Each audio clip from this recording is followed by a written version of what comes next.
حسن بن محمد بن صباح نے بیان کیا، کہا ہم سے حجاج بن محمد عور نے، ان سے ابن جریج نے کہ عطا بن ابی رباح نے یقین کے ساتھ کہا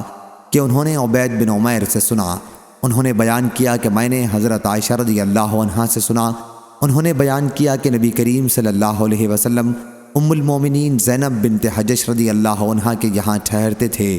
اور ان کے یہاں شہد پیا کرتے تھے۔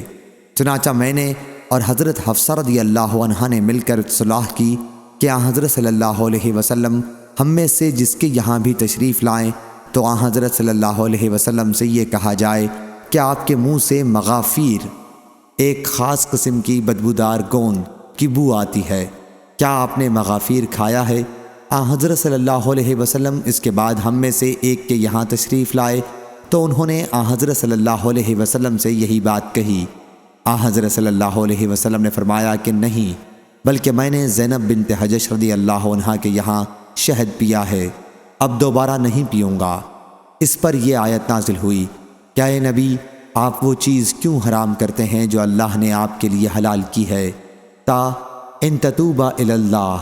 یہ حضرت عائشہ اور حضرت حفصہ رضی اللہ عنہا کی طرف خطاب ہے۔ وَإِذْ أَسَرَّ النَّبِيُّ إِلَىٰ بَعْضِ أَزْوَاجِهِ حدیثًا، میں حدیث سے آپ کا یہی فرمانا مراد ہے کہ میں نے مغافیر نہیں کھایا بلکہ شہد پیا ہے۔ صحیح بخاری حدیث نمبر 5267۔